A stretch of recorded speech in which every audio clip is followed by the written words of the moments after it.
Ei, gente, tudo bem?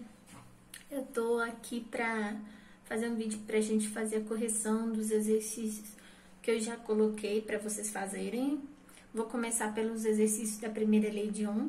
Eu sei que lá eu não pedi, mas eu vou explicar eles também.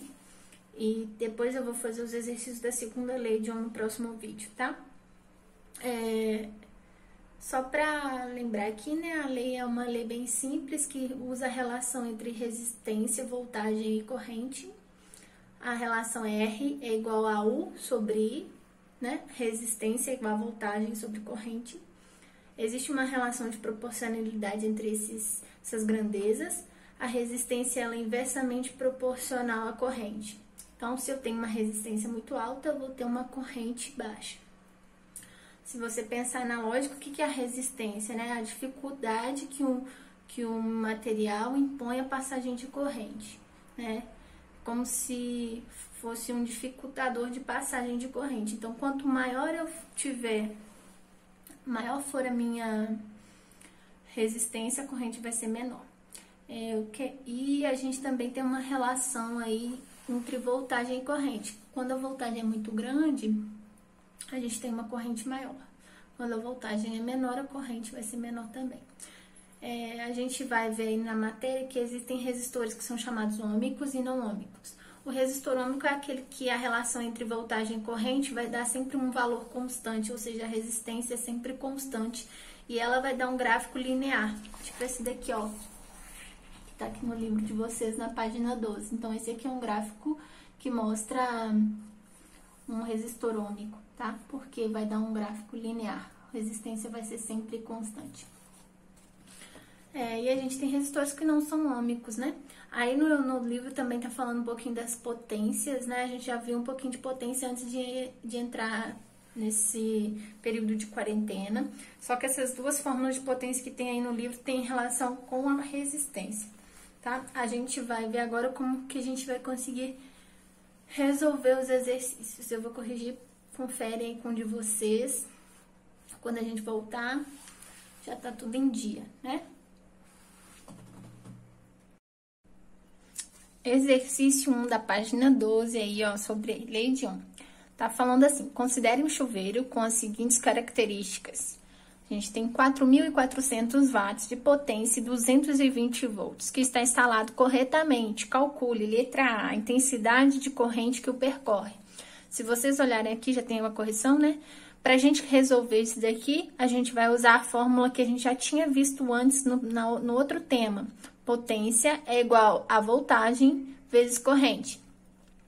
A potência é 4.400 watts.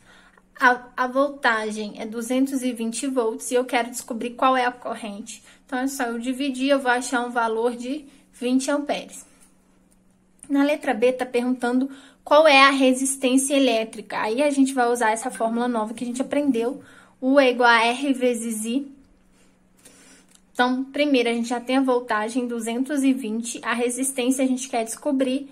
E o I a gente também tem, é 20 amperes, a gente achou na letra A. Então, para a gente fazer isso também, a gente só vai passar o 20 dividindo. Quando a gente dividir, a gente vai achar R igual a ohms. Lembrando aqui, a unidade de medida para resistência elétrica é ohm. Ok?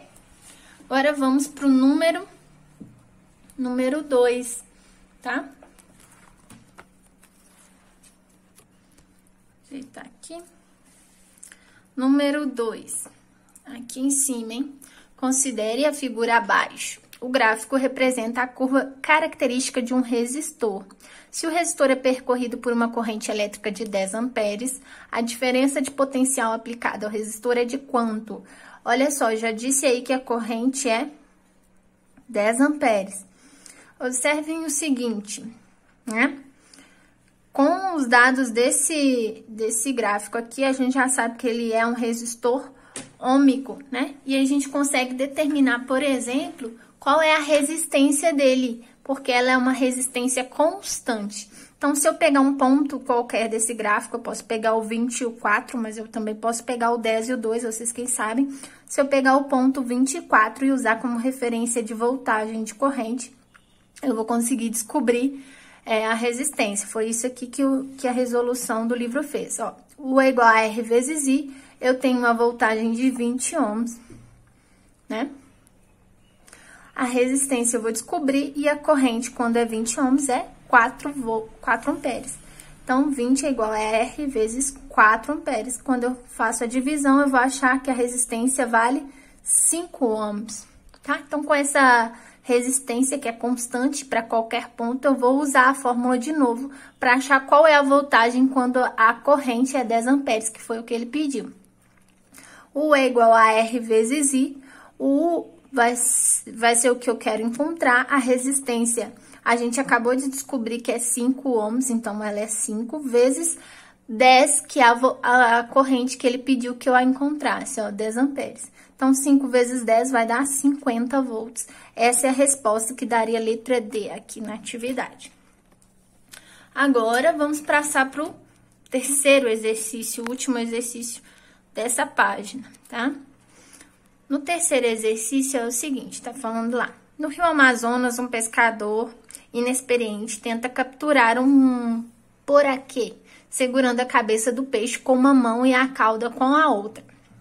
O poraquê é um peixe elétrico capaz de gerar entre a cabeça e a cauda uma diferença de potencial de 1.500 volts. Para essa diferença de potencial, a resistência do corpo humano, medida entre as duas mãos, é de aproximadamente 1.000 ohms, tá? 1.000 ohms, 1.500 volts. Em geral, 500 miliamperes de corrente contínua passando pelo tórax de uma pessoa são suficientes para provocar fibrilação ventricular e morte por parada cardiorrespiratória. Usando os valores mencionados acima, calculamos que a corrente que passa pelo tórax do pescador em relação à corrente suficiente para provocar a fibrilação ventricular é quanto? Em relação... Então, a gente tem que descobrir qual é a corrente e fazer uma relação entre ela e o 500 miliamperes. Então, para a gente achar, a gente simplesmente vai aplicar a relação U é igual a R vezes I, né? Qual é a voltagem? 1.500 volts. Qual é a corrente? Não sabemos, queremos descobrir. Qual é a resistência? 1.000. Então, 1.500 é igual a 1.000 vezes I. Eu vou achar o I, então eu vou dividir 1.500 por 1.000, vai dar 1,5 ampere. Se a gente quiser essa informação em miliampere, a gente tem que multiplicar esse valor por 1.000, que seria 1.500 miliampere. Por que a gente fez isso? Para a gente comparar com 500 miliampere que tem aqui, que é o que pediu, né? Então, 1.500 miliampere em relação a 500 miliampere, esse valor aqui, então, é o triplo do valor que a gente precisaria para ter a fibrilação e morte por cardiorrespiratório. Então, se a pessoa fizesse isso, né, ela provavelmente ia tomar um choque com uma corrente muito, muito alta, que provavelmente levaria ela à morte, né? Então, é só isso. A gente finaliza esses exercícios por aqui.